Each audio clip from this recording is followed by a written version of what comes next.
My house cleaner's panicked voice cut through our peaceful dinner like a knife through silk.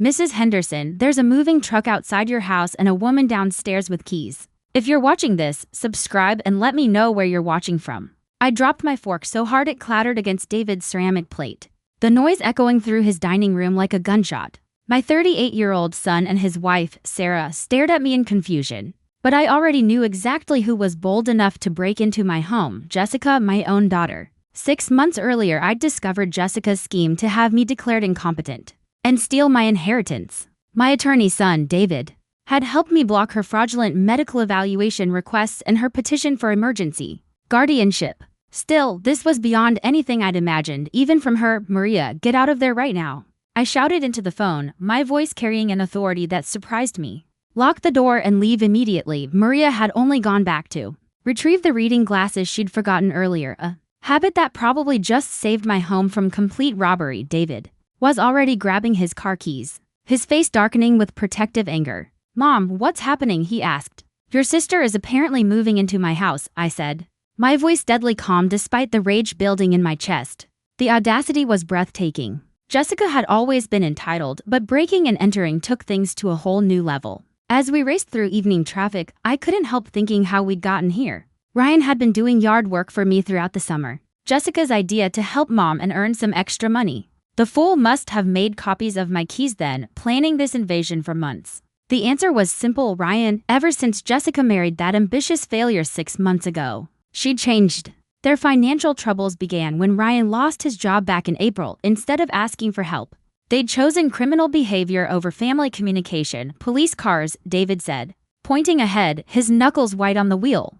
I'd called 911 from the car, reporting that someone was burglarizing my home. What I hadn't mentioned was that the burglar was my own daughter, a little detail that was about to make the evening far more interesting for the officers. The moving truck sat in my circular driveway as if it belonged there, its back doors wide open and my furniture stacked inside: my china cabinet, my grandmother's rocking chair, the oil painting of my late husband that hung in the foyer. Two police officers stood on my front porch, looking confused as they spoke with a woman whose voice I recognized even from 50 feet away. Jessica, confident and entitled, was telling the officers this was all a family misunderstanding. She was about to get a family education. She'd never forget the look on Jessica's face when she saw me walking up my driveway with 2 additional officers was worth every sleepless night she'd caused me over the past 6 months. Her confident smile faltered for a heartbeat before snapping back into place. At 35, my daughter had perfected the art of looking innocent while committing calculated acts of selfishness. Today's performance was no exception. "Mom," she called, waving as if I'd simply returned from a pleasant shopping trip. Perfect timing. We were just getting settled in. Officer Martinez, a stern woman in her 40s, looked between Jessica and me with growing confusion. "Ma'am, this woman claims to be your daughter and says she has permission to be here." "My daughter?" "Yes, permission?" I pulled out my keys, my voice steadied despite wanting to scream. "Absolutely not." Ryan appeared in my doorway carrying a box labeled Tyler's room, looking like a man who'd rather be anywhere else. Behind him, my 8-year-old grandson Tyler peered around the corner clutching a stuffed dinosaur. Seeing those children in my home, confused and innocent, made my heart clench. This wasn't their fault. Officer Martinez stepped forward with professional authority. "Ma'am, we need to investigate this thoroughly before making any arrests. Can you prove this is your residence?" I handed over my driver's license and the house deed, both clearly showing my name and this address. Meanwhile, Jessica was frantically whispering to Ryan. Her composure was finally starting to crack. "Mrs. Henderson," Officer Chen said as he documented the scene with his camera, "can you explain how your daughter might have obtained keys to your home?" "Ryan did yard work for me this summer," I replied, watching Ryan go pale. "Jessica had suggested it would help them financially and help me maintain the property. He must have made copies then." Ryan shifted uncomfortably, avoiding eye contact. Jessica threw him a look of pure venom before turning back to the officers with renewed desperation. Jessica shot Ryan a look of pure venom before turning back to the officers, desperation creeping into her voice. "The thing is," she said loudly, cutting off her own whispered argument, "my husband lost his job back in April, and we were evicted from our apartment last month. As my mother's only daughter, I have a right to expect help during a crisis." "A right?" She actually said right, as if stealing my home was some kind of entitlement. "You have a right to ask for help," I said slowly, savoring each word. "You don't have a right to take it."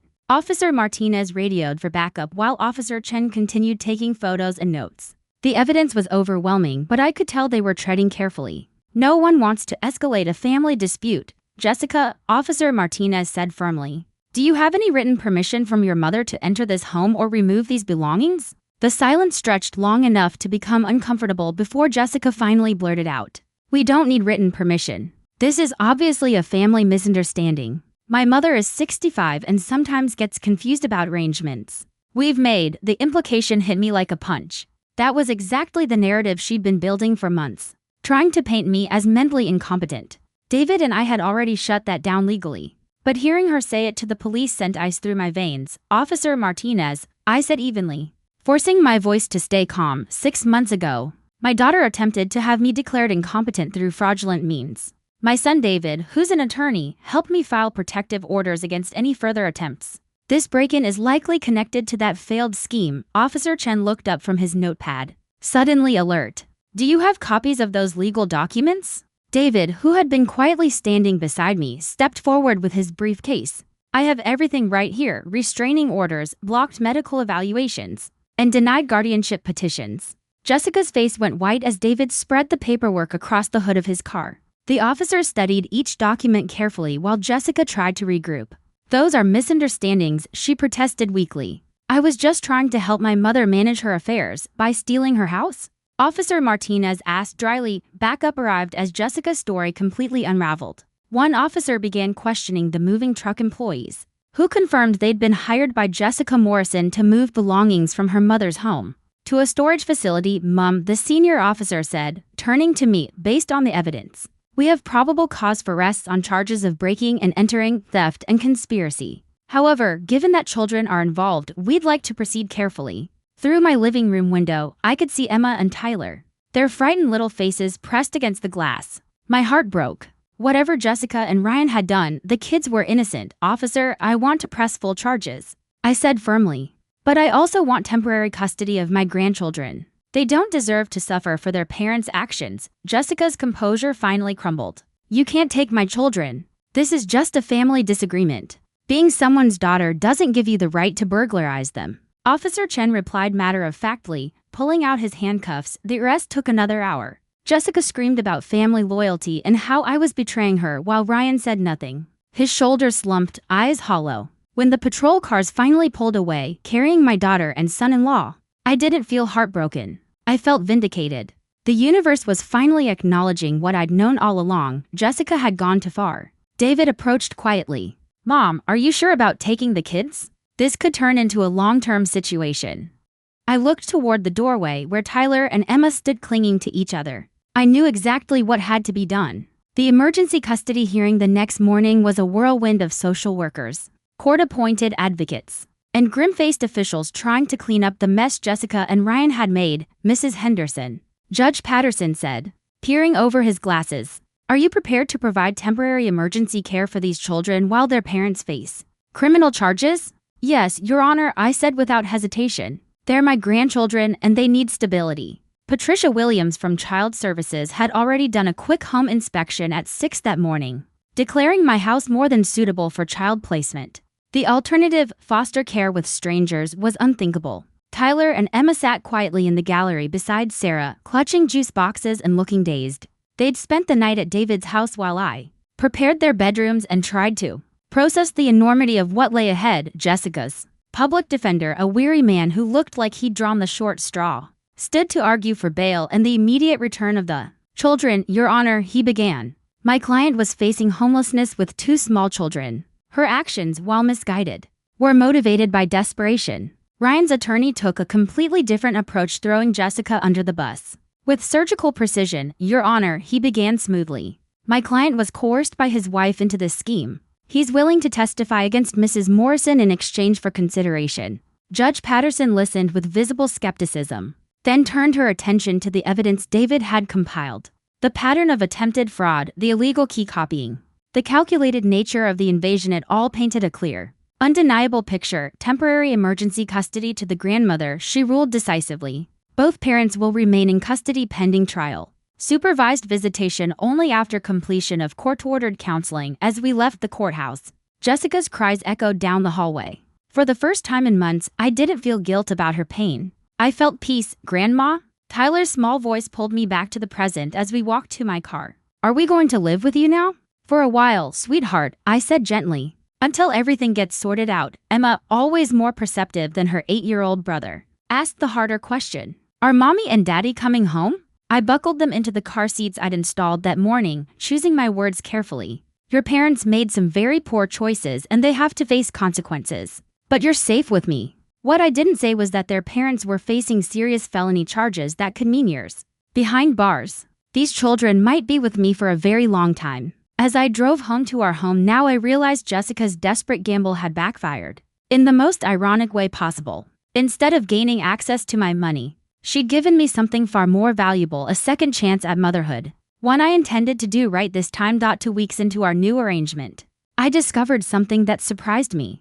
I was actually good at being a full-time grandmother. Not the kind who spoiled the kids with candy and sent them home bouncing off the walls, but the real kind who packed lunches, helped with homework, and knew exactly which tone to use when Tyler tried to talk his way out of brushing his teeth. Grandma, Emma asked one morning over breakfast, her spoon swirling tiny whirlpools in her cereal. Why did mommy take your things? The question I'd been dreading had finally come. How do you explain to a 10-year-old that her mother is a calculating criminal without shattering her world? Sometimes grown-ups make very bad choices when they're scared, I said carefully. Your mommy was scared about not having a home. But instead of asking for help, she took something that didn't belong to her. Tyler looked up from his toast. Like when Emma took my Pokémon cards? Similar, I said, managing a small smile. But much more serious because grown-ups know better. That answer seemed to satisfy him. But Emma's expression told me she understood far more than she let on. 10-year-olds, I was learning, are remarkably perceptive about adult dysfunction. My phone buzzed, a call from Detective Morrison. A different Morrison, thankfully. Mrs. Henderson, he said. We've uncovered additional evidence that significantly changes the scope of this case. Can you come to the station this afternoon? At the precinct, he slid a stack of papers across his desk. It turns out Jessica's scheme went far deeper than a simple home invasion, he said grimly. She'd been planning to take control of your assets for over 18 months, researching incompetency laws, consulting with unethical attorneys, even trying to access your medical records to build a case for dementia. She filed preliminary paperwork for emergency guardianship 3 weeks before the break-in. I felt breathless. This wasn't desperation or poor judgment, this was premeditated financial abuse. Using my own grandchildren as pawns. There's more, Detective Morrison continued. We found evidence she'd been monitoring your bank accounts through fraudulent means. The bank has started an internal investigation. I drove home in a daze, struggling to process the full depth of Jessica's betrayal. But when I pulled into the driveway, Emma and Tyler were waiting at the window, their faces pressed to the glass like eager puppies. Grandma, we made you a card, Tyler shouted, running to meet me. He handed me a piece of construction paper covered in glitter and crayon flowers. Welcome home. Grandma, it read in Emma's careful cursive, with Tyler's purple scrawl underneath. Looking at their innocent faces, I realized the truth. Jessica's greatest crime wasn't trying to steal my money. It was nearly destroying her own children's sense of safety and love. The trial began on a cold Tuesday in November, exactly 4 months after the invasion. The courtroom was packed with reporters, all drawn by the sensational headline, Grandmother Has Owned Daughter Arrested for Home Invasion. Jessica had fired her overworked public defender and hired Carol Chen, a respected criminal attorney, who believed in accountability over manipulation. It was, ironically, the first smart decision my daughter had made in years, Your Honor. Attorney Chen began during opening statements, her tone calm but resolute. My client accepts full responsibility for her actions. She made terrible choices, driven by financial desperation, but she's prepared to face the consequences and make amends. The prosecution didn't pull any punches. They painted a picture of calculated elder abuse so vivid it made me squirm in my seat. While everything they said was factually correct, hearing my family's dysfunction dissected, like that laid bare in front of strangers, felt like being stripped naked in public. When they called me to testify, my hands trembled as I took the stand. I told the truth about years of manipulation, the threats of having me declared incompetent, and finally, the invasion of my home. But I also talked about the little girl who used to make me birthday cards and the granddaughter who once believed monsters couldn't hurt her as long as mommy was there. Mrs. Henderson, the prosecutor asked gently, in your opinion, was your daughter's behavior calculated or impulsive? I looked at Jessica, sitting at the defendant's table, tears streaming down her face, and realized I knew the answer. Both, I said quietly. She calculated how to take advantage of me. But she impulsively destroyed everything that mattered in the process. Ryan had already taken a plea deal, 2 years probation in exchange for testifying against Jessica. His betrayal seemed to break something in her. As he spoke, Jessica just stared at him, her face hollow, like she'd finally realized she'd married a coward. The jury deliberated for 6 long hours before returning guilty verdicts on all major charges: breaking and entering, theft, conspiracy, and attempted financial exploitation of an elderly person. Judge Patterson's ruling was firm but not cruel. 4 years in prison with the possibility of parole after 2. Full restitution for stolen property. Mandatory counseling for both parents as the bailiff led Jessica away in handcuffs. She looked back at me one last time. "Take care of my babies," she whispered. "I will, I promised, and I meant it." What I didn't realize then was how much taking care of those children would heal something inside me too. 18 months later, I stood in my kitchen, watching Tyler methodically sort his cereal by color while Emma practiced violin in the living room. The sound used to drive me crazy. It would have driven the old me crazy. But now, it was the gentle soundtrack of our new life, peaceful, imperfect, and full of love. "Grandma, do I have to keep going to therapy?" Emma asked one morning, setting down her bow with exaggerated flair. The court had ordered counseling for both children to help them process their parents' arrest and abandonment, a requirement that had turned out to be one of the best things for them. "Do you think you still need it?" I asked, pouring myself a cup of coffee. "Maybe," she said thoughtfully. "Sometimes I still get angry at mommy for being so stupid." The blunt honesty of children never failed to amaze me. Emma had processed her mother's crimes with startling clarity, while Tyler, being younger, had simply adapted, settling happily into our routines. That morning, my phone buzzed with a call I'd both expected and dreaded. "Mrs. Henderson," the voice said. "This is Jessica's parole officer. She's completed all required programs and has been approved for supervised visitation."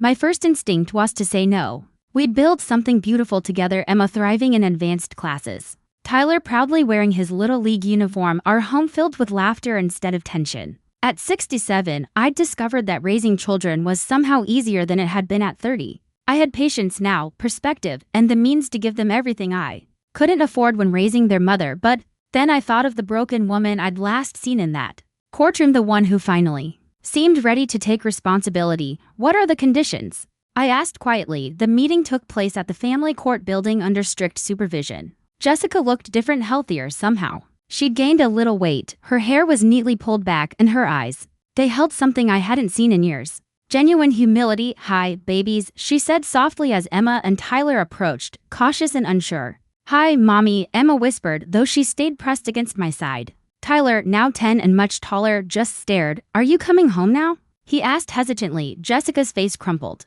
"No, sweetheart. I can't come home. I did something very wrong, and I'm still paying for it, for an hour." We sat in that sterile little room while Jessica apologized to her children, explaining her mistakes in words they could understand. She promised to be better, to keep working on herself. The kids listened politely, but there was distance, like they were talking to a kind stranger, not their mother. When it was over, Jessica and I walked out together in silence. "They don't really know me anymore," she said quietly. "That's what happens when you abandon children," I replied, not cruelly, but honestly. She nodded, swallowing hard. "I know I deserve this." Then she hesitated, her voice trembling. "Mom, I spent 18 months in therapy, learning to take responsibility. I was addicted to prescription painkillers after my car accident 3 years ago. And instead of getting help, I got desperate. Everything I did to you, to the kids, it all came from that desperation and addiction." For a long moment, I said nothing. The anger I'd carried for so long began to loosen, just a little. Maybe, I thought, healing wasn't about forgiveness or punishment.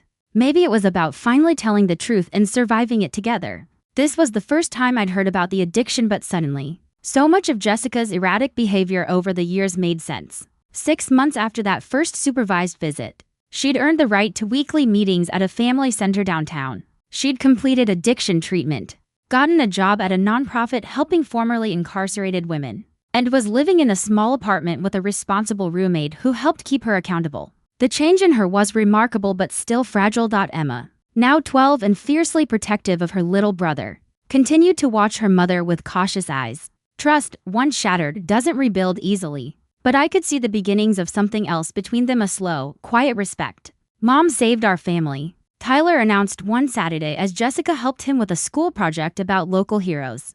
She could have let us go to foster care, but she didn't. I glanced over at Jessica, who was helping him glue popsicle sticks into a bridge. Tears welled in her eyes. Your grandma saved you, she said softly. And she saved me too. Even though I didn't deserve it. That night, after Jessica left for her apartment, Tyler asked the question I'd been expecting. Is mommy ever going to live with us again? No, sweetheart, I said gently. This is your home now. But mommy can visit and maybe someday you can visit her apartment too. Emma, always wise beyond her years, nodded solemnly. I think that's better anyway. Mommy needs to learn how to take care of herself before she can take care of us. Her words broke my heart, but she was right. Jessica was making real progress. But she'd lost her right to be their primary parent through her own choices. The children understood that instinctively, even if they couldn't quite put it into words. Just then, my phone buzzed with a text from David. Mom, Sarah, and I have news. We're pregnant. Think you can handle being a grandmother to 3 kids? I laughed out loud at the absurdity of it all. 4 years ago, I'd been a lonely widow whose daughter was secretly plotting to steal her money. Now, I was raising 2 preteens, slowly rebuilding a relationship with their reformed mother, and about to become a grandmother again. Life, I realized, has a dark sense of humor when it comes to second chances. What's funny, Grandma? Tyler asked, looking up from his homework. Just thinking about how much our family has grown, I said, ruffling his hair, and it was true. We'd lost the toxic version of Jessica, but in her place, we'd gained something better, these amazing children and the fragile but real hope of healing. Sometimes, families have to completely fall apart before they can rebuild into something stronger. The day Jessica earned unsupervised visitation, exactly 2 years after her arrest, she sat in my living room, the same room where I'd once found her directing movers to steal my furniture. But this time, she wasn't the same woman. There was this woman in prison named Sarah. Jessica began quietly, her voice steady but thoughtful. She was in for embezzling from her elderly parents. One day she got a letter saying her father had died, and she wasn't allowed to go to the funeral because she was still serving time for stealing from him. Emma and Tyler were at school, so it was just the 2 of us finally able to speak honestly about the consequences of her choices. She completely broke down, Jessica said. Started screaming about how she'd destroyed everything that mattered for money she didn't even have anymore. And I realized I was looking at myself 5 years in the future if I didn't change. That, I thought, was the moment I'd been waiting to hear about. The moment that transformed my manipulative, desperate daughter into someone capable of real accountability. I called you that night, Jessica continued, but your number had changed. So I wrote you a letter instead, 27 pages of apology and explanation. But I never sent it. I realized words weren't enough. I had to prove I'd changed through actions. I remembered receiving a few letters through David's office, ones I'd thrown away without reading. Maybe I should have opened them. Jessica looked down at her hands. The thing is, Mom, I spent so many years being jealous of your independence and strength that I tried to destroy you, instead of learning from you. Even after Dad died, you had this grace, this ability to rebuild your life. I felt like a failure next to you, so you decided to tear me down instead of building yourself up. I said quietly. Exactly, she whispered. And the pills made it all worse. They made me paranoid, desperate, willing to hurt the people I loved. I convinced myself you owed me something just because I was your daughter. We sat in silence for a while, 2 women who'd survived a war that had almost destroyed our family. Finally, I asked, what do you want now, Jessica? She met my eyes, steady for the first time. I want to earn the right to be in my children's lives. Not as their main parent, I know I lost that, but as someone they can respect. And maybe, eventually, trust. And I want to make amends to you, Jessica said softly, if you let me. Looking at this humbled, sober version of my daughter, I realized something profound. I didn't need Jessica's amends to heal, but maybe she needed to give them in order to complete hers. You can't undo what you did, I said gently. But you can prove you've learned from it, she nodded, accepting the boundary without argument. Progress. 2 years after that conversation, I stood in my kitchen watching Jessica help 13-year-old Emma with algebra, while 12-year-old Tyler played with his baby cousin in the living room. David and Sarah's daughter had been born 6 months earlier, and our Sunday dinners had become beautifully chaotic affairs filled with laughter, crayons, and the occasional spilled juice box. I still don't understand why x equals 7, Emma complained, erasing her work for the 3rd time. Think of it like a balance, Jessica explained patiently. If you do the same thing to both sides of the equation, it stays balanced. Watching them together, I felt a complex mix of emotions: pride in Emma's persistence, satisfaction in Jessica's steady, genuine effort to help instead of control, and deep contentment at the stable, peaceful life we'd built from the ashes of betrayal. For about 6 months after the trial, The media attention had been relentless. Millionaire grandmother Jail's own daughter was tabloid gold. But I'd hired a publicist, enforced privacy laws, and kept reporters far from the children's schools. Eventually, the world moved on to fresher scandals. Jessica would never live in my house again. That boundary was permanent and non-negotiable. But she had earned the right to be part of her children's lives. And, more importantly, she'd become someone worthy of that privilege. Grandma.